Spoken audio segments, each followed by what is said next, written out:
Islamabad high court गया, उसमें बहस तो तवील हुई ज़रूर, लेकिन एंड में फिर वो के जो कन्विक्शन थी सेट असाइड हो गई।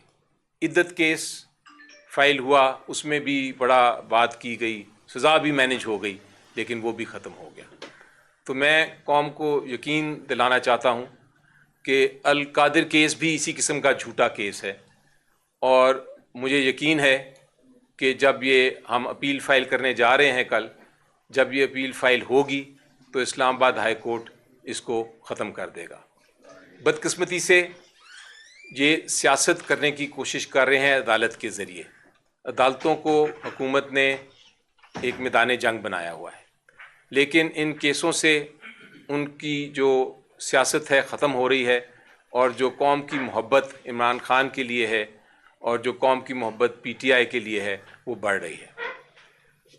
अब बात करते हैं अल कादिर केस की। क्यों ज़रूरत पड़ी मुझे आज ये प्रेस कॉन्फ्रेंस करने की? क्योंकि एक हमारा जब भी केस में कोई गुंजाइश ना हो, जब बेबुनियाद केस हो, झूठा केस हो, तो फिर हम कन्फ्यूजन फैलाने की कोशिश करते हैं, और वो कन्फ्यूजन में वो झूठ भी बोलते हैं, और इतने बड़े बड़े झूठ बोलना शुरू हो गए हैं कि हमें एज सेनेटर्स हमने सोचा कि ज़रूरी है कि हम क्लैरिफाई करें। कौम केस को समझ चुकी है, कौम जानती है केस क्या है, तो मैं सिंपल अल्फाज में इस केस के बारे में कुछ गुफ्तगू करना चाहता हूँ, ताकि ये जो झूठ बोला जा रहा है और जो कन्फ्यूजन्स हैं वो ख़त्म हों। तो हक़ाइक़ क्या हैं, अल कादिर केस क्या है? अल कादिर केस की बैकग्राउंड, इसकी बैकग्राउंड ये है कि एक प्रॉपर्टी थी 1 हाइड पार्क। ये लंदन में प्रॉपर्टी है, बड़ी महंगी प्रॉपर्टी थी। ये किसकी प्रॉपर्टी थी? जिनकी प्रॉपर्टी थी उनका नाम है हसन नवाज़। हसन नवाज़ कौन है, किसके बरखुरदार हैं? वो हैं नवाज़ शरीफ साहब के बरखुरदार। उन्होंने ये इतनी महंगी प्रॉपर्टी कब ख़रीदी थी? वो तब ख़रीदी थी जब प्राइम मिनिस्टर थे नवाज़ शरीफ साहब। तो सबसे पहले तो सवाल ये पूछना चाहिए था नैब को कि ये प्रॉपर्टी किस पैसे से ख़रीदी गई, कैसे ख़रीदी गई, लेकिन नैब ने इस चीज़ को बिल्कुल ही साइड पे कर दिया। अब हुआ ये कि ये जो 1 हाइड पार्क प्रॉपर्टी थी हसन नवाज़ से, ये मलिक रियाज साहब और उनकी फैमिली ने ख़रीद ली और ख़रीद के इसको आगे बेच दिया। कहा जाता है, नैब ने ये इल्ज़ाम लगाया है कि 190 मिलियन पाउंड्स की ये बेची, और ये 190 मिलियन पाउंड उनके मुख्तलिफ अकाउंट्स में आ गया। अब एक एजेंसी है इंग्लैंड की, उस एजेंसी का नाम है NCA। NCA का काम यह है कि अगर कोई चोरी का पैसा हो तो वो उसको कन्फिस्केट कर लेते हैं, इन्वेस्टिगेट करते हैं, इंक्वायर करते हैं, और उसके बाद अगर पता चले कि ये चोरी का पैसा है तो उसको फिर वो ज़ब्त कर लेते हैं, उस पैसे को कन्फिस्केट कर लेते हैं।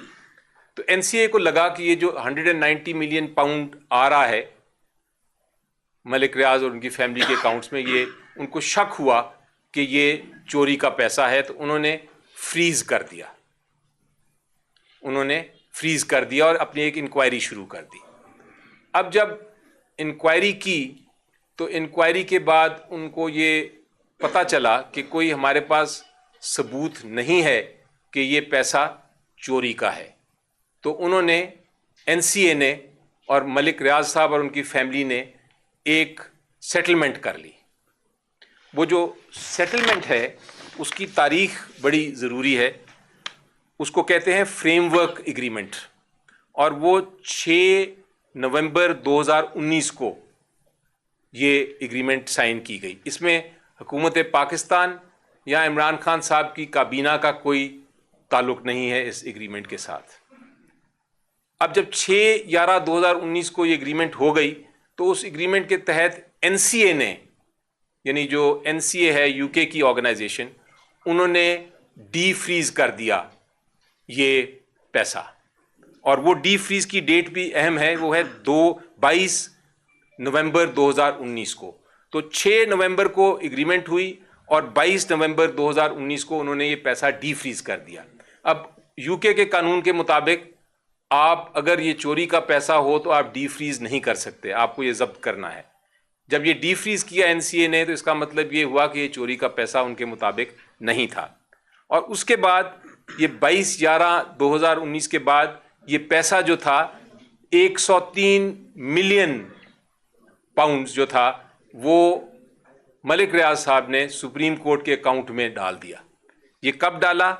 29/11/2019 को।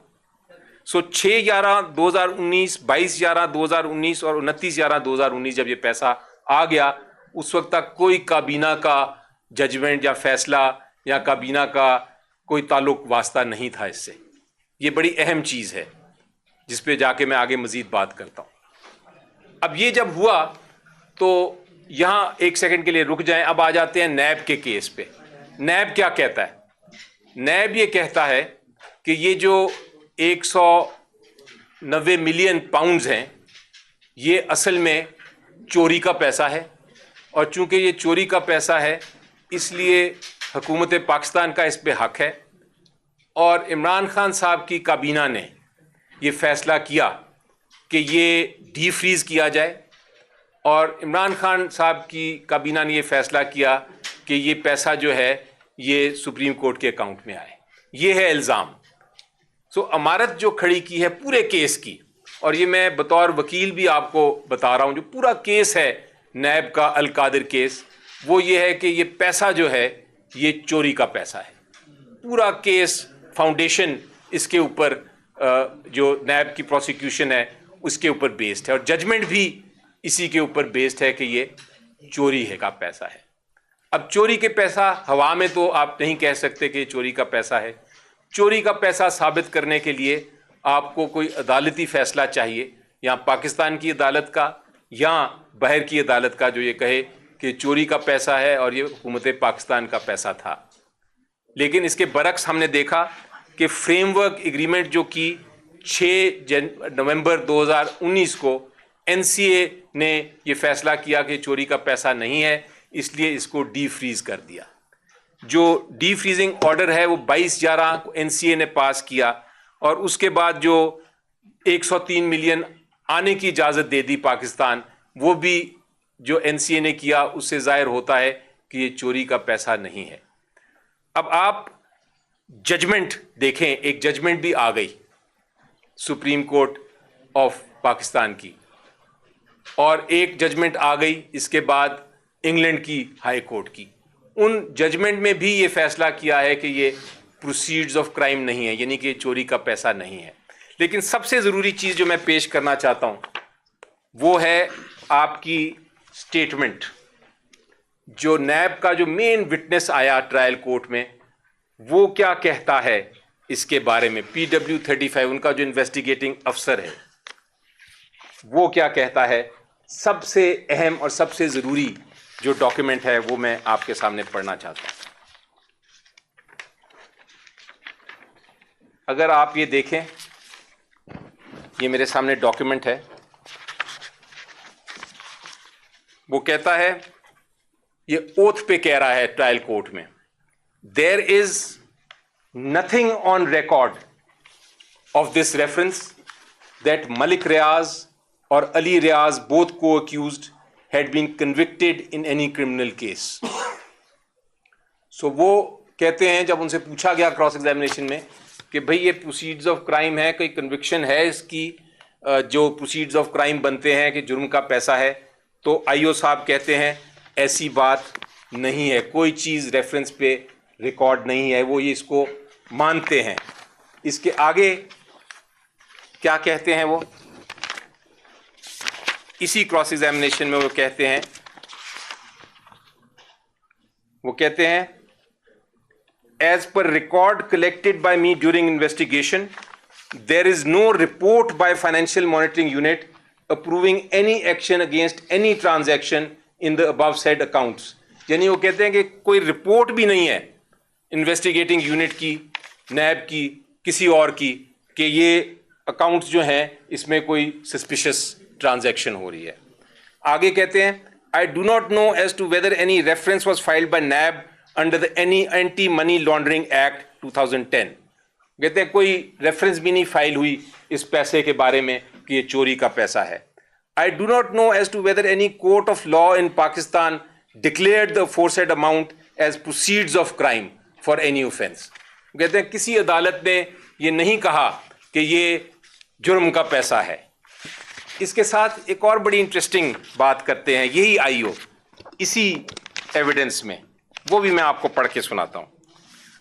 वो उल्टा कहते हैं, उनसे पूछा गया कि भाई आपने कभी ये इन्वेस्टिगेशन की कि ये प्रोसीड्स ऑफ क्राइम है, तो इन्होंने कहा अपने एविडेंस में कि हाँ मैंने ये इन्वेस्टिगेशन की और इन्वेस्टिगेशन के बाद हमने ये फैसला किया कि इसमें जुर्म का पैसा है ही नहीं कोई. मैं पढ़ता हूं. It is correct that the complaint verification was closed against Ali Malik Riaz and other executive board meeting dated 23/4/2020. वो जो 23/4/2020 की एग्जीक्यूटिव मीटिंग है जिसमें ये कहा गया है कि ये प्रोसीड्स ऑफ क्राइम नहीं है, वो भी मेरे सामने मेरे पास मौजूद है. इसलिए ये कहना कि ये हुकूमत का पैसा था, प्रोसीड्स ऑफ क्राइम थी, ये बिल्कुल गलत बात, झूठी बात है. और अगर ये प्रोसीड्स ऑफ क्राइम नहीं था तो पूरा का पूरा अल कादिर केस जो है वो उसी तरह गिर जाता है. मुझे यकीन है कि जब ये हाई कोर्ट में हम अपील फाइल करने जा रहे हैं परसों, पहला सवाल पूछा जाएगा और वो ये होगा कि क्या ये प्रोसीड्स ऑफ क्राइम है, जुर्म का पैसा है, कोई डॉक्यूमेंट है, कोई एविडेंस है. और जब ये अदालत ये देखेगी तो वहाँ ही केस ख़त्म हो जाएगा. अब दूसरी चीज़ नैब क्या कहती है. नैब ने यह कहा कि ये काबीना ने फैसला किया था, इमरान खान साहब की काबीना ने फैसला किया था कि इसको डी फ्रीज करें. काबीना ने जो अपना फैसला जिसके बारे में बात करती है नैब, वो है 10 दिसंबर 2019 का फैसला. फ्रीज कब हुआ, ये पैसा किसने फ्रीज किया? एनसीए ने 2018 में. जो एग्रीमेंट की वो किसने की? एनसीए और मलिक रियाज और उनकी फैमिली ने. उसमें काबीना का कोई हिस्सा नहीं, वो उन्होंने की नवंबर में, तब कोई काबीना का फैसला नहीं था. जो डी फ्रीजिंग ऑर्डर हुआ वो 22 को हुआ नवंबर को, तब भी कोई काबीना का फैसला नहीं था. जो पैसा 103 मिलियन पाउंड्स पाकिस्तान के सुप्रीम कोर्ट के अकाउंट में आया वो भी काबीना के फैसले से पहले आया. तो ये किस तरह कह रहे हैं कि ये फैसला डी फ्रीजिंग का इमरान खान साहब और उनकी काबीना ने किया? अब मैं आपको कुछ डॉक्यूमेंट्स, एविडेंस दिखाना चाहता हूं इसके ऊपर. आईओ क्या कहता है इसके बारे में. आईओ कहता है, और ये मैं फिर पढ़ता हूं पहले. It is correct to suggest that NCA got freezed the above said 9 accounts. वो मानता है कि ये तो एनसीए ने फ्रीज और डी फ्रीज किए. आगे वो क्या कहता है, आगे वो कहता है, उसे पूछा गया, ओथ पे ये बात कर रहे हैं, फिर वो कहते हैं कि जी ये, वो कहते हैं as per record out of court settlement was entered into between NCA and Malik Riyaz in UK. काबीना की नहीं, एनसीए ने ये डी फ्रीज किया. I have not seen the agreement out of court settlement deed between NCA and Malik Riaz and family. वो कहते हैं मैंने तो देखी भी नहीं है, पता भी नहीं है. ये आईओ है जिस वो रेफरेंस फाइल कर रहा है, वो कह रहा है कि मुझे तो पता भी नहीं है कि ये सेटलमेंट क्या हुई या क्या नहीं हुई. आगे देखिए क्या कहते हैं वो कहते हैं it is correct that applications seeking freezing of accounts, freezing orders and de freezing orders are not part of record of this reference.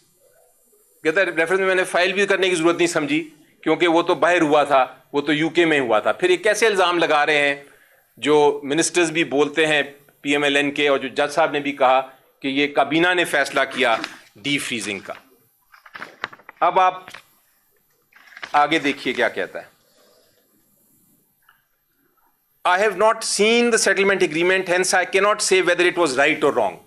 कहते हैं मैंने देखा ही नहीं सेटलमेंट एग्रीमेंट जो एनसीए और मलिक रियाज के हुआ था, मुझे नहीं पता कि ये सही है या गलत है. सो इन इफेक्ट ये इल्ज़ाम भी बिल्कुल खुद उनके एविडेंस से साबित हो जाता है कि ये फैसला एनसीए ने ही किया। अब तीसरी चीज ये कहते हैं कि एनसीए ने, ये कहते ही हैं कि एनसीए ने और मलिक रियाज ने चले डी फ्रीज उन्होंने किया, लेकिन सुप्रीम कोर्ट लाने का फैसला काबीना ने किया। अब मैंने आपको दिखाया कि पैसा सुप्रीम कोर्ट में 103 मिलियन पाउंड्स तो काबीना के फैसले से पहले ही आ गया था। तो ये काबीना कैसे फैसला कर सकती है कि आप सुप्रीम कोर्ट के अकाउंट में लाएं? बल्कि उसके बरक्स आप सहाफियों ने ही एक डॉक्यूमेंट निकाला है और वो मेरे पास अब मौजूद है, जो जजमेंट है हाई कोर्ट यूके की, उसका पैराग्राफ 45 है। इंटरेस्टिंग बात यह है कि पैराग्राफ 45 जज साहब ने भी अपने जजमेंट में लिखा है, लेकिन जो लाइनें मैं पढ़ने लगा हूं, आखिरी 4 लाइनें, वो उस जजमेंट में से निकाल दी हैं। और वो क्या कहती हैं? वो बताती हैं कि जी ये पैसा लाना जो इजाज़त दी, जो कहा कि आप सुप्रीम कोर्ट के अकाउंट में लाएं, वो फ्रेमवर्क एग्रीमेंट जो एनसीए की एग्रीमेंट थी और मलिक रियाज की एग्रीमेंट थी, ये उसका हिस्सा है। इसमें पाकिस्तान की काबीना या पाकिस्तान की हुकूमत या इमरान खान साहब का कोई ताल्लुक नहीं है। मैं 45 पैरा का पढ़ता हूं पहले अंग्रेजी में और फिर मैं उसको बताता हूं कि क्या कहते हैं। The settlement was underpinned by a framework agreement dated 6 November 2019 made between NCA and Mr. Ali. It identified that the monies which had been the subject of the settlement would be paid towards the rupees 460 billion Bahria town were ordered to pay by the Supreme Court of Pakistan in its judgment dated 21st March 2019. As a result of this agreement, the AFOs were subsequently set aside by the agreement. So ये कहते हैं कि जो framework agreement agree हुआ था उसके तहत पैसे ने इजाज़त ले ली थी उन्होंने कि हम पैसा निकाल के अपने अकाउंट से सुप्रीम कोर्ट के अकाउंट में डालेंगे। ये जजमेंट का हिस्सा है पैरा 45 का जो जज साहब ने रिप्रोड्यूस नहीं किया। सो 3 चीज़ें साबित हो गई कि ये प्रोसीड्स ऑफ क्राइम नहीं है, यानी कि चोरी का पैसा नहीं था, हुकूमत का इस पर कोई हक नहीं था। दूसरी, इसको जो फ्रीज किया या डी फ्रीज किया उसमें काबीना, इमरान खान साहब, हुकूमत पाकिस्तान का कोई ताल्लुक नहीं था। और तीसरी चीज़ ये कि जो ये फैसला था कि वो सुप्रीम कोर्ट के अकाउंट में आए, इसमें भी किसी किस्म का ताल्लुक इमरान खान साहब, उनकी काबीना, हुकूमत पाकिस्तान का नहीं था। इसलिए ये सारा केस जो बनाया है और ये झूठ की बातें करते हैं कि ये एग्रीमेंट थी और काबीना ने ये किया और वो किया, वो बिल्कुल झूठ है। अब काबीना ने किया क्या? काबीना का फैसला है 3 दिसंबर 2019 का।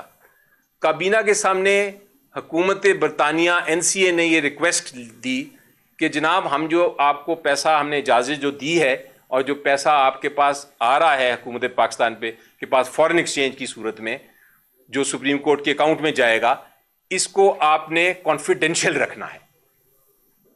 और काबीना ने सिर्फ उस हद तक इजाज़त दी कि ठीक है, हमारा ताल्लुक नहीं है इस पैसे से, हमारा चूंकि ताल्लुक नहीं है, हमने ना फ्रीज किया ना डी फ्रीज किया, हम इसको कॉन्फिडेंशियल रखेंगे। अब ये कॉन्फिडेंशियल रखना कोई जुर्म नहीं है। सो यहां तक तो हो गया ये मामला। अब तीसरी बात, एक और अजीबोगरीब बात करते हैं और वो कहते हैं कि जनाब इसका फायदा जो हुआ, मलिक रियाज साहब ने फायदा इमरान खान साहब एंड मिसेज इमरान खान को दिया। और फायदा इस तरह दिया, वो कहते हैं कि डोनेट किया उन्होंने अल कादिर ट्रस्ट को लैंड और बिल्डिंग। अब हम सबको पता है कि डोनेशन देना किसी तरह, वो जो ट्रस्टी होते हैं ये उनको कोई फ़ायदा नहीं होता। डोनेशन आप जब किसी चैरिटी को देते हैं तो फ़ायदा सिर्फ चैरिटी का ही होता है। आप ईदी ट्रस्ट को जब आप पैसे देते हैं, डोनेट करते हैं, तो आप ईदी ट्रस्ट के ओनर्स को या ट्रस्टीज़ को आप डोनेशन नहीं देते, उनको कोई फ़ायदा नहीं होता। वो ईदी के जो चैरिटी के जो ऑब्जेक्ट्स हैं, जो पर्पज़ हैं, जो उनके मकसद हैं, मकासद हैं, उसके लिए इस्तेमाल होता है। आप शौकत खानम को पैसा देते हैं, कोई डोनेट करते हैं, तो वो ट्रस्टीज़ तक जा ही नहीं सकता पैसा कानूनी तौर पे, उनको कोई बेनिफिट नहीं हो सकता। वो सिर्फ उन कैंसर पेशेंट्स को हो सकता है जो कैंसर पेशेंट्स जो हैं जिनका मुफ्त इलाज हो रहा है। इसी तरह नमल यूनिवर्सिटी है। अल कादिर यूनिवर्सिटी किस लिए बनाई गई? ये भी एक चैरिटेबल नॉन प्रॉफिट ट्रस्ट है और इसका बेनिफिट किसी सूरत में इमरान खान साहब या मिसेस इमरान खान को नहीं हो सकता। इसका बेनिफिट उन स्टूडेंट्स को होना है जो वहां मुफ्त पढ़ेंगे। अब ये मैं नहीं कह रहा, ये कौन कह रहा है? ये नैब का अपना विटनेस। नैब का अपना विटनेस क्या कह रहा है, मैं उसको भी जरा पढ़ के आपको सुनाता हूं। नैब का विटनेस कहता है इट इज करेक्ट, ओथ पे कह रहा है, केस में कह रहा है, और नैब का जज इसको इग्नोर कर रहा है। It is correct that the beneficiary of the amount transferred from the accounts of Bahria Town Limited through banking channel and donations made in kind is Al Qadir only and not the trustees, namely Imran Khan Niazi and Bushra Imran. यानी कि वो कह रहा है कि ये जो trust है, इसका जो डोनेशन इसको दी गई है, ये सिर्फ अल कादिर यूनिवर्सिटी के लिए है, सिर्फ ओनली का लफ्ज, एंड नॉट द ट्रस्टीज, और ट्रस्टीज को नहीं। आगे कहते हैं it is correct that from the donations donated by Bahria Town, no trustee can claim entitlement or any right on land and building and funds etc. वो कहते हैं मैं मानता हूं कि कोई भी ट्रस्टी जो है वो ये जो डोनेशन हुई है लैंड और बिल्डिंग की, इसके अंदर कोई बेनिफिट ले ही नहीं सकता। It is correct that as per my record, no benefit was ever obtained by Imran Khan Niazi and Bushra Imran from the donations donated by Bahria Town Limited. वो कहते हैं कि मेरे रिकॉर्ड के मुताबिक कोई बेनिफिट नहीं लिया इमरान खान और बुशरा बीबी ने। It is correct that as per record produced by me the trustees did not receive any personal benefit from the donations made by Bahria Town and as per terms and conditions of the deed no trustee can obtain any personal benefit in the future. उन्होंने कहा ना past में लिया benefit, ना अब लिया, ना future में, मुस्तकबिल में भी कोई बेनिफिट इमरान खान और मिसेज इमरान खान नहीं ले सकते। ये मैं नहीं कह रहा, ये नैब का विटनेस मैं पढ़ रहा हूं। अगर आप ये देखेंगे डॉक्यूमेंट तो मेरे से ले लीजिएगा बेशक। It is correct that as per record no trust property income shall be paid transferred directly और indirectly by way of profit dividend bonus to any of the trustees और देयर रिलेटिव्स। उन्होंने कहा डायरेक्टली और indirectly भी कोई funds का benefit वो नहीं ले सकते। ये ऑन ओथ नैब का विटनेस कह रहा है। It is correct that trustees never ever utilise personally the land and building donated by Bahria Town for the purpose of Al Qadir. आगे जाके ये विटनेस कहता है, वो कहता है कि इमरान खान, बुशरा मिसेस इमरान खान ने तो कभी विजिट भी नहीं किया, लेकिन मिस्टर इमरान खान 3 बार आए, और जब 3 बार आए तो इवन जो रिफ्रेशमेंट होती है, पानी और चाय, वो भी अल कादिर के पैसों से नहीं लिया उन्होंने, वो भी खुद कहा। ये मानता है। No remuneration has ever been drawn by the trustees. Imran Khan Niazi visited trust premises on 3 different occasions. No expenditures were incurred by traveling visit refreshment of Imran Khan Niazi by the trust for his visits to Al Qadir University. ये है इमरान खान साहब का character कि वो अपने इस अल Qadir trust से, मैं भी होता तो शायद मैं भी जाके चाय तो पी लेता, वो ने चाय भी नहीं वहां से पी कि ये पैसा मेरा नहीं, ये तो पैसा अल कादिर ट्रस्ट का है। आगे चलते हैं। यही विटनेस क्या कहते हैं? यही विटनेस ये कहते हैं it is correct that as per record the land building facility infrastructure and amenities constructed are exclusively for the benefit of the trust. It is correct that it is for the benefit of the students and the staff and the officers of the Al Qadir university only. तो ये कहते हैं कि भाई ये तो सारा जो पैसा है, ये बेनिफिट जो लगाया हुआ है, ये उनके अपने विटनेस कह रहे हैं कि बेनिफिट हुआ इमरान खान साहब को, वो तो दूर दूर तक कोई बेनिफिट नहीं। एक और बड़ी इंटरेस्टिंग बात आपको बताऊं कि लैंड जो था, जो कहते हैं कि ये लैंड डोनेट किया, ये किया अप्रैल 2019 में, अप्रैल 2019। और जो काबीना का फैसला आया, या फैसला जिसको कहते हैं कि फैसला किया और बेनिफिट लिया, वो दिसंबर 2019 में फैसला किया काबीना ने। तो ये कैसे हो सकता है कि बेनिफिट पहले हो और जो फायदा है वो पहले और काम बाद में हो। ये तो उल्टी बात बनती है। ये डेट्स मैं पढ़ता नहीं अभी आपके लिए, लेकिन PW5 और PW35 दोनों ये कहते हैं कि लैंड जो था वो तो पहले ही ट्रांसफर हो चुका हुआ था अप्रैल में, और ट्रस्ट को ट्रांसफर हुआ था, अल-कादिर यूनिवर्सिटी को ट्रांसफर हुआ था। उसका कोई बेनिफिट, जिस तरह मैंने कहा इमरान खान साहब को नहीं, लेकिन वो बेनिफिट अगर था भी तो वो पहले कैसे हो सकता है काम से कि बेनिफिट हो। और एक और बड़ी आखिरी इंटरेस्टिंग बात आपसे कर दूं जो जज साहब ने मिस की, वो ये है कि ये जो पैसा था, जिस तरह मैंने कहा पहले ही आ गया था पैसा काबीना के फैसले से पहले, जिसमें कोई ताल्लुक नहीं था, लेकिन जो नेक्स्ट ट्रांच आई वो कब आई? वो 22 को, वो आई 11/5/2022 को। PTI की हुकूमत तब नहीं थी। तो अगर ये पैसा अगर आया, अगर हुकूमत का ये ख्याल था, क्योंकि हमारी तो हुकूमत थी नहीं उस वक्त जब पैसा फर्दर आ रहा था सुप्रीम कोर्ट के अकाउंट में, 34.434 मिलियन जब ये पैसा आ रहा था, तो हुकूमत को अगर ख्याल था कि हमारा पैसा है या ये क्राइम का पैसा है, चोरी का पैसा है, तो रोक लेती उसको। आज तक उन्होंने सुप्रीम कोर्ट को रिक्वेस्ट नहीं की कि ये चोरी का पैसा है, ये हमें। ये केस बड़ा क्लियरली इन चारों पॉइंट्स पे ख़त्म हो जाता है। और जहाँ तक मिसेज इमरान खान साहब का ताल्लुक है, साहिबा का ताल्लुक है, मिसेज इमरान खान तो काबीना का हिस्सा ही नहीं है।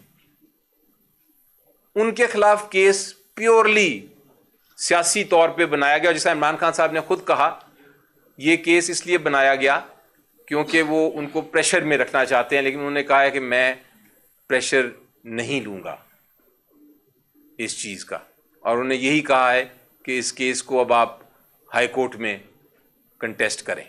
मेरी नज़र में अवाम को, मैं आज गया था एक जगह और वहाँ कोई सिक्योरिटी गार्ड्स थे खड़े हुए और मेरे साथ इस तरह डिस्कस कर रहे थे इस केस को, अल-कादिर केस को, एक एक शिक को, जिस तरह के वो वकील हों।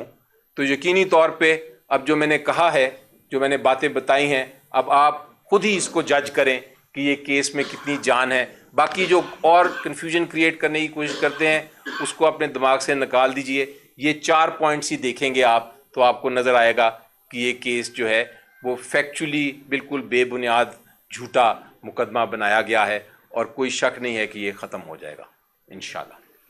कब हाई कोर्ट में जा रहे हैं? और दूसरा ये कि हाई कोर्ट के अलावा आपको ये जो दीगर इमरान खान के केसेस हैं, कितने केसेस रह गए हैं कि पानी पी लिए उसके बाद और हो सकते हैं? इसके अलावा ड्राफ्ट हो गया है इस केस का और ड्राफ्ट आज इंशाल्लाह फाइनल हो जाएगा और सुबह कल फाइल करने का इरादा है और इंशाल्लाह 1-2 दिन में ये इसकी समाअत भी हो जानी चाहिए। अब जहाँ तक ताल्लुक़ है दूसरे केसेस का, तो जैसा मैंने पहले कहा साइफर केस ख़त्म हो गया, तोशाखाना 1 सस्पेंडेड है, इद्दत केस भी ख़त्म हो गया। अब एक तोशाखाना 2 शुरू किया हुआ है, वो उसकी समाअत, उसकी ट्रायल चल रही है। तो हमें यकीन है कि इंशाल्लाह अगले 2 हफ्ते के अंदर अंदर अल-कादिर केस भी ख़त्म हो जाएगा और सस्पेंड हो जाएगा इसकी कन्विक्शन और सेंटेंस। उसके बाद और कोई केस कन्विक्शन का नहीं रहता हमारे सामने। तो इंशाल्लाह ये पोजीशन है। मैं एक दो बातें थोड़े से सुन लेते हैं। देखिए, सिंपल से जो अभी अली जफ़र साहब ने सारी बातें बताई हैं, सिंपल चीज़ है। वो इंग्लिश में मुहावरा है, वो कहते हैं a liar needs a good memory. जो झूठ बोलता है उसकी मेमोरी अच्छी होनी चाहिए। मैंने कब कहाँ किससे क्या झूठ बोला। जब आपकी इतनी अच्छी मेमोरी नहीं है तो आप हर जगह झूठ नहीं बोलते, क्योंकि आप पकड़े जाते हैं। ये याद रखिए, ये इंग्लैंड का कानून है। वहां पे अगर आप मेरा पैसा फ्रीज कर लोगे और आपके पास सबूत नहीं है, वो पाकिस्तान नहीं है, तो वहां मैं अपनी हैसियत के लिहाज से आपको सू कर दूंगा। यहां पे प्रॉब्लम पड़ी थी एनसीए को। उन्होंने जब मलिक रियाज का या अली रियाज उनके बेटे का जब पैसा फ्रीज किया, उन्होंने देखा उनके पास कोई, जैसे इन्होंने कहा प्रोसीड ऑफ क्राइम, किसी जगह पे क्राइम नहीं था। उनके पास अब चॉइस नहीं थी कि इसको रिलीज करें। अब रिलीज करने के बाद उन्होंने ये पैसा वापस उनको देना था। इंग्लैंड में उन्होंने उनके साथ, मेरी नजर में ये एनसीए ने उनको कहा कि भाईजान हम आपको पैसा वापस देते, कि जस्ट इमेजिन करें अगर वो फ्रीज रखते और ना होता तो मलिक रियाज की जो एक वैल्यू है, उस वैल्यू से जब उसने एनसीए को सू करना होता तो एनसीए को कितना बड़ा जुर्माना पड़ता। तो एनसीए ने उनको कहा, जो मेरी नजर है, कि भाई आप ये कर लो, आप बताओ कहां पैसा भेजना है। उन्होंने कहा कि मैंने देने सुप्रीम कोर्ट को पैसे, उस अकाउंट में कर लो, जिसके वो जो जजमेंट की ये उसी लिहाज से ये सारी कड़ियां आपस में मिलती है।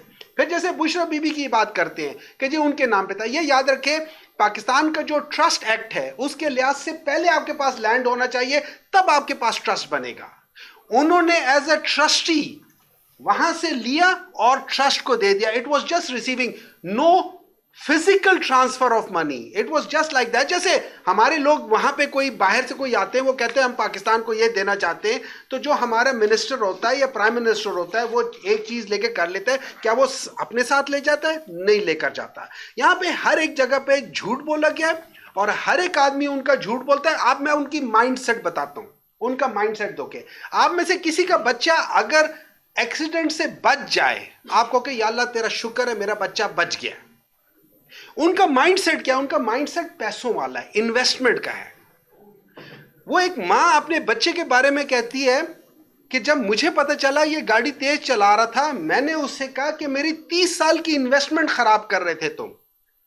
उसने ये नहीं कहा कि मेरे बेटे तुम अपनी जान और बाकी लोगों की जान खतरे में डाल रहे थे। उसने कहा कि मेरी इन्वेस्टमेंट तुम कर रहे थे। ये लोग सिर्फ व्यापार लोग हैं, ये सिर्फ, नाम को छोड़ दो, ये सिर्फ व्यापार लोग हैं।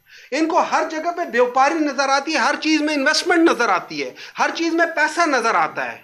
वो जो जब हम कार्टून देखते हैं ना, तो वो कुछ चीज होता है तो वो उसके ऊपर एक आ जाता है, वो डॉलर का निशान आ जाता है। इनके सिर्फ वहां पे डॉलर का निशान है। इनसे पूछें कि इन लोगों ने जो पैसा किया था 10 मिलियन पाउंड की, ये अपरेंटली ये जगह खरीदी गई थी, वन हाइट पार्क, उसके ऊपर 15 मिलियन पाउंड का लोन लिया गया था, उसको डबल से ज्यादा कीमत में लेकर बेच रहे थे। वजह क्या थी? कोई किकबैक्स तो नहीं थे? वहां पे भी बहुत सारे सवाल होते हैं, लेकिन हम उसको खरीद नहीं रहे। हम सिर्फ इतना बता रहे, जब अल्लाह ताला किसी को इज्जत देने पर आ जाए तो आप और मैं कौन है कि उसकी इज्जत खराब कर सके, और जब अल्लाह ताला किसी को जलील करने पर आ जाए तो आप और मैं कौन है कि उसको ना जलील होने दें। ये सारी चीजें अवाम देख रही है। मैं सादी बातों में बात कर रहा हूं, मैं इसलिए कर रहा हूं ताकि अवाम को समझ आए कि ये पैसा, हर एक चीज बिल्कुल सही तरीके से, 1 रुपया, 1 इंच जमीन ना इमरान खान ना बुशरा बीबी किसी को मिली है। ये लोग झूठ बोलते हैं और इनके बहुत सारे लोग आके बोलते रहते हैं। अभी आज भी या कल भी है, वो कह रहे थे कि ये हुआ, या सफा झूठ बोलते। मुझे समझ नहीं आती ये लोग इतना बड़ी झूठ कैसे बोल लेते हैं। और अल्लाह का शुक्र है कि अल्लाह ताला हमेशा ये करेगा। ये सारे वो सही कहते हैं, ओपन एंड शट केसेस हैं। उन लोगों ने ओपन किया और ये सारे शट हो गए। अब एक काम सिर्फ एक रह गया है, उनका मुंह शट होना रह गया है, वो भी इंशाल्लाह जल्दी हो जाएगा।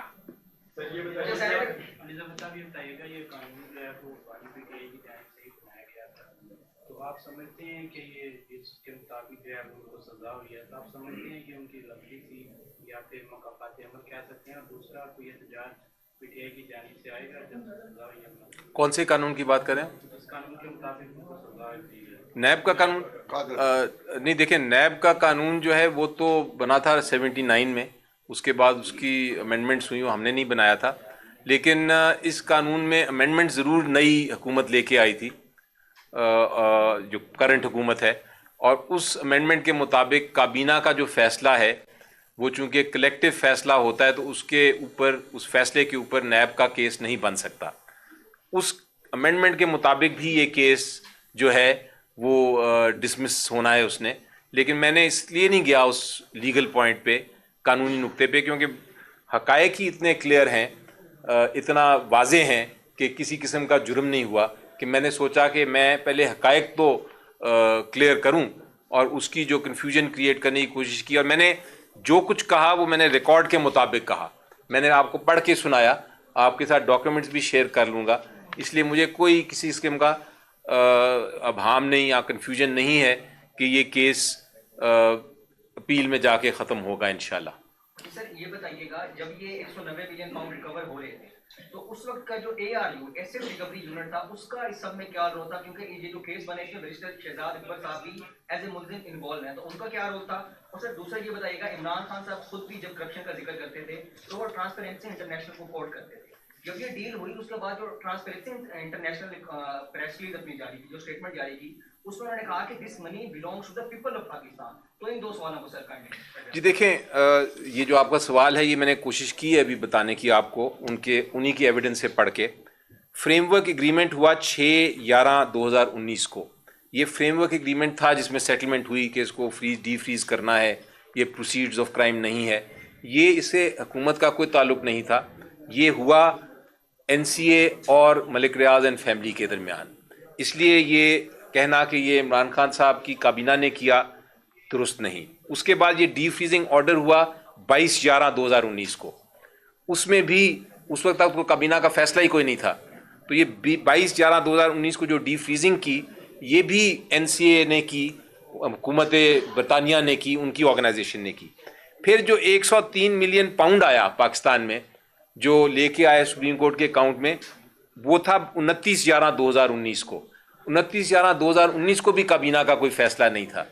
तो ये आपका सवाल जो है उसका जवाब सिंपल है कि ये जो सारा कुछ हुआ इसमें हुकूमत पाकिस्तान, एसेट रिकवरी यूनिट, काबीना, इसका कोई किसी किस्म का ताल्लुक नहीं था इसको फ्रीजिंग में, डी फ्रीजिंग में या पैसा पाकिस्तान लाने में। ये तो वो बरतानिया का कानून, बल्कि बरतानिया की जो NCA है वो पाकिस्तान की बात क्यों सुनेगी?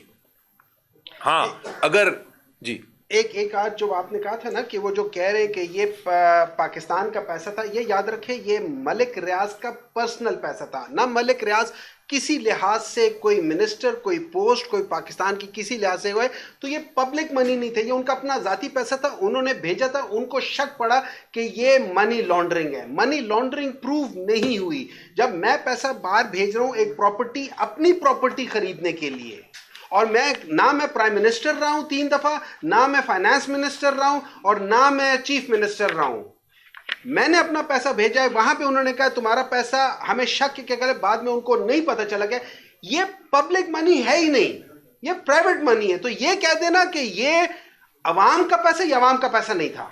मैंने भी आपको चीज है, ये बहुत इंपॉर्टेंट चीज है, ये अवाम का पैसा नहीं है, उस शख्स का जाती पैसा है। उस पर प्रूफ नहीं हुआ कि उसने कोई क्राइम किया है। अब वो वापस पैसा आएगा, वो उसके अकाउंट में आएगा, जिस मर्जी अकाउंट में वो वापस ले जाए, जिस उसी बेसिस पे वो कोर्ट ने कहा है कि ये इसको सुप्रीम कोर्ट में जिसमें इसने पैसे देने हैं उसमें जाके ये दे दे।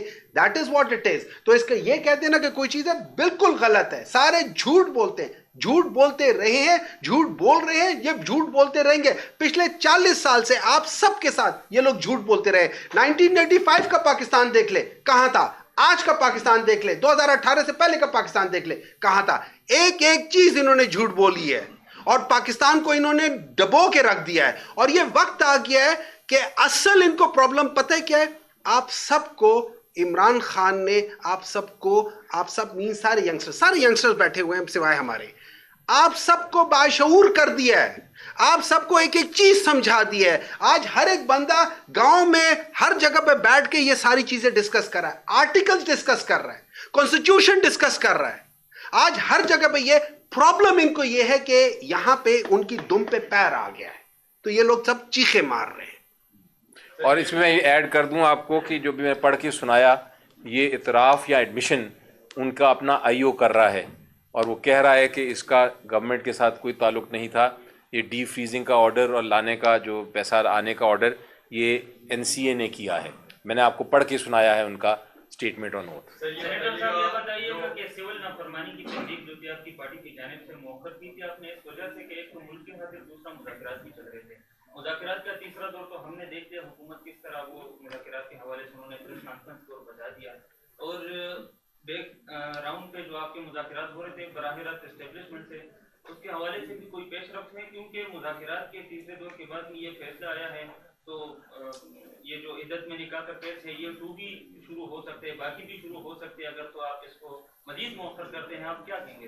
जी देखिए, मुज़ाकरात का बड़ा इमरान खान साहब ने वाज़े मुझे बताया है और हम सबको बताया है, बल्कि मुझे तो डायरेक्टली बताया है कि अगर जो कंडीशंस 2 नहीं मानी जाएंगी तो मुज़ाकरात ख़त्म है, मुज़ाकरात दफन है। एक लम्हा भी, एक सेकंड भी आगे नहीं चलेंगे। अब जहाँ तक ताल्लुक है जो आगे ऑप्शन क्या लाते हैं, अभी तक तो उन्होंने कुछ हमें बताया नहीं राइटिंग में। एग्री ये किया था उन्होंने कि 7 दिन के अंदर अंदर वो जवाब देंगे, राइटिंग में देंगे। अभी तक राइटिंग में नहीं आया, तो मेरा ख्याल है कबल अज़ वक्त है ये बताना कि ये मुज़ाकरात आगे चल सकेंगे कि नहीं। लेकिन जहाँ तक डायरेक्शंस का ताल्लुक है, इमरान खान साहब ने जो डायरेक्शंस दिए हैं वो तो बड़े वाज़े हैं कि अगर ये दोनों डिमांड्स नहीं मानी जाती तो मुज़ाकरात आगे नहीं चलेंगे। ये बताइएगा जो जिन जज साहब ने ये फैसला दिया है उनके बारे में 2004 में सुप्रीम कोर्ट ने पहले जजमेंट दे दी थी, जो जजमेंट के लिए अनफिट है। उसके बावजूद आपका ये केस चला, आपने अदम एतमाद का इज़हार क्यों नहीं किया उनके ऊपर? ये देखें, जहाँ तक हमारा ताल्लुक है केस का अदम एतमाद का इजहार करना है, हमें पता था कि ये केस है और हमने उस पर रेज़ भी किए नीचे जाके इश्यूज़। लेकिन हमारा ये हक नहीं होता कि हम एक जज को लगाएं या उसको हटाएं। ये तो जो लगाने वाले हैं और जिन्होंने ये मैनेज करनी थी जजमेंट, ये उनका इख्तियार है। हम तो ये कर सकते हैं कि रिकॉर्ड पे चीज़ें ले आएँ, जो रिकॉर्ड आपके सामने आज मैंने पढ़ के सुनाया, जिससे ये ज़ाहिर हो कि चाहे जज जो भी हो, चाहे अच्छा जज हो बुरा जज हो, रिकॉर्ड से तो बाहर नहीं निकल सकते। वो रिकॉर्ड मैंने आपके सामने इसीलिए पढ़ के सुनाया कि ये रिकॉर्ड है, ये हकीकत है, ये फैक्ट्स हैं। चाहे जज नीचे फ़ैसला गलत भी कर दे, ये रिकॉर्ड नहीं ऊपर सुप्रीम कोर्ट और हाई कोर्ट तक जाना है। जब हाई कोर्ट के सामने ये रिकॉर्ड आएगा जो मैंने पढ़ के आपको सुनाया, तो मेरा ख्याल है कि कोई भी जज जो है वो इस फैसले को नहीं कहेगा कि ये दुरुस्त है। तो इसलिए ये कहना कि एक जज ने उसके ख़िलाफ़ कोई बात थी, अदम एतमाद था, नहीं था, वो बहरहाल बैठे हुए थे, वो उसको उनको अपॉइंट किया हुआ था, वो जेल में ट्रायल हो रहा था और हमारा मकसद ये था कि हम रिकॉर्ड पे सारा कुछ ले आएँ, क्योंकि खान साहब बार बार बता रहे थे हमें और ये नज़र आ गया कि ये बिल्कुल झूठा मुकदमा है, ये एक सियासी मुकदमा बनाया गया है। तो ये मैदान छोड़ना और ये कह देना कि जी वो जज हमें पसंद नहीं, हमने बाइकआउट कर देना है, वो हमें नुकसान होना था। हमने अब देखें साबित कर दिया और ये आगे जाके आपको हाई कोर्ट में जब फैसला आएगा तो वो भी आपको वैलिडेट हो जाएगा। लेकिन कम से कम कौम को बड़ा आज क्लियर हो गया है, ये पढ़ के जो मैंने सुनाए हैं चारों चीज़ें, जो मेन इंग्रेडिएंट्स हैं, जो मेन इल्ज़ाम है, नैब के अपने विटनेसेस जो हैं, अपने जो पेश किए गए हैं लोग उनके, वो खुद कह रहे हैं कि ऐसी बात नहीं है। Thank you.